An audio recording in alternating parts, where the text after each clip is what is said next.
Hello, xin chào các bạn. Hôm nay mình lại tiếp tục chặt cây chuối đi trồng rau các bạn nhé. Các bạn theo xem video nhớ đăng ký kênh ủng hộ mình các bạn. Đây là những cây chuối nhà mình các bạn nhé. Cây này do cái ngọn nó bị thối đi các bạn nên mình mới chặt cây này.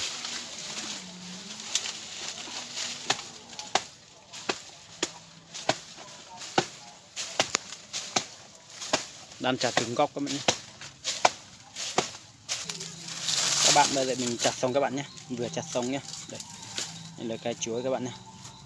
Thì nên mình sẽ hướng dẫn cách trồng các bạn nhé. Các bạn nhớ theo video nhé. Chào các bạn ơi, đây là mình bắt đầu đi nhổ rau đi trồng các bạn nhé.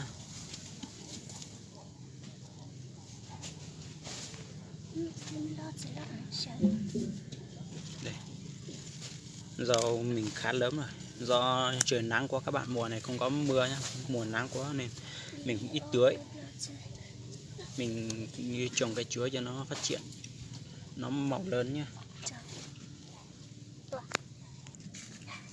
Các bạn đây mình nhổ xong các bạn nhé, vừa nhổ xong nhé. Để các bạn theo video mình đi trồng các bạn nhé.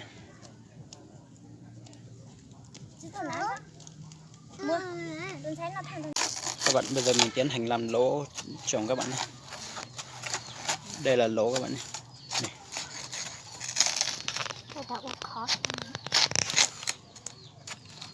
Các bạn lấy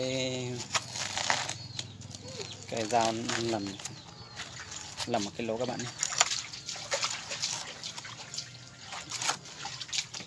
Làm xong mình bỏ đất lên không trồng. Các bạn mình đã làm lỗ hết rồi các bạn nhé.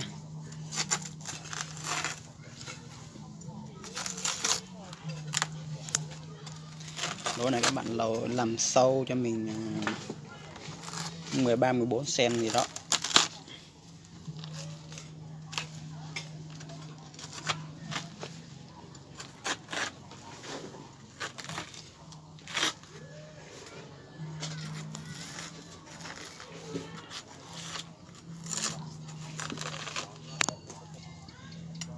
Các bạn đây là đất mùn các bạn nhé. Đây. Các bạn đổ đất vào các bạn nhé. Đổ một ít đất vào. Đây. Các bạn đổ đất đầy lỗ, mấy cái lỗ này hết các bạn.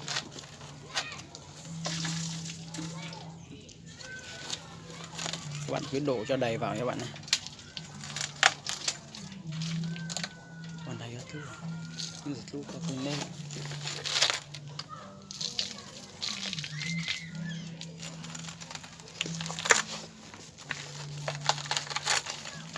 Chỉ ít làm gì. Các bạn sau khi mình làm xong mình lấy một cái que mình chọc vào để có lỗ để mình trồng cái rau các bạn. Các bạn đây là rau mình vừa nãy mình vừa đi nhổ các bạn nhé. Để các bạn theo dõi video mình sẽ làm cách trồng.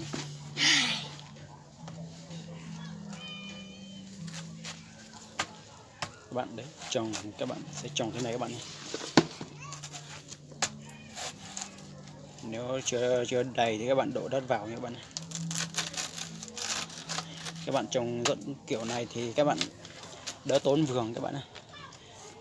Các bạn không cần làm cỏ rồi bón phân cũng bón ít các bạn nhé, dễ chăm sóc, tưới ít, không tưới nhiều các bạn nhé. Tưới nhiều nó cũng không phát triển.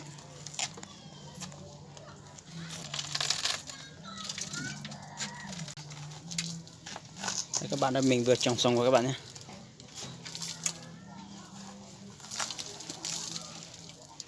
Đây ạ. Cây này mới trồng xong, còn cây kia các bạn này. Cây này xong rồi. Cây này mình trồng được 2, 4, 6 cây, 6 gốc các bạn nhé. Nhưng mà mình trồng cách hơi xa các bạn. Đây, cách hơi xa nhé. Các bạn có thể trồng cách gần hơn các bạn nhé. Cây này nếu mình trồng gần thì tương tác thì mình trồng thì được 11-12 cây các bạn. Do mình trồng xa quá.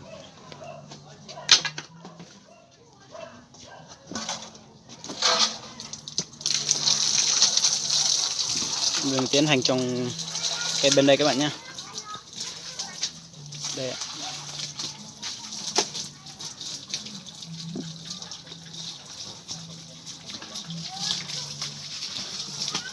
Khi mới trồng thì các bạn đừng bón phân các bạn nhé, để nó phát triển lớn lớn rồi khi nó có rễ nó ăn hết, bám hết vào đất mùn rồi các bạn mới bón nhé. Bây giờ đừng bón thì nó chết các bạn.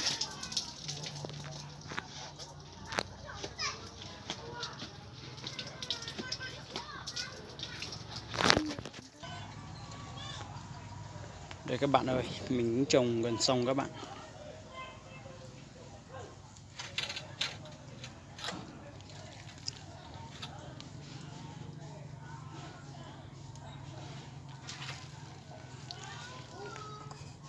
Các bạn xem video nhớ đăng ký kênh ủng hộ các bạn nhé.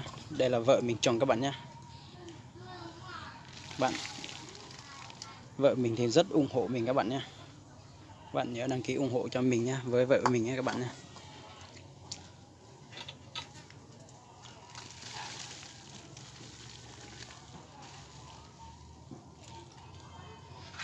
Vợ chồng mình mới vào làm nghề thì các bạn mình nói chuyện không rõ mấy và không biết cách nói chuyện đấy các bạn thông cảm cho mình.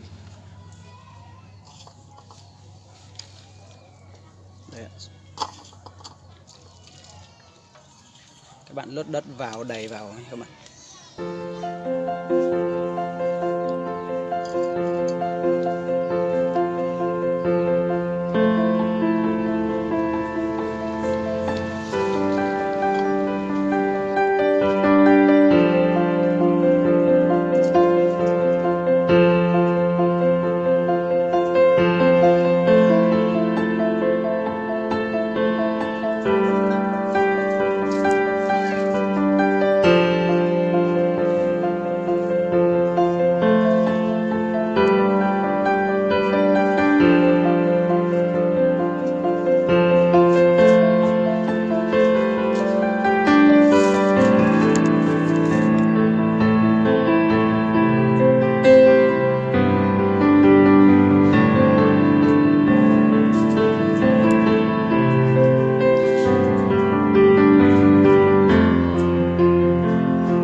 Chặt video mình cũng xin dừng đây các bạn ạ.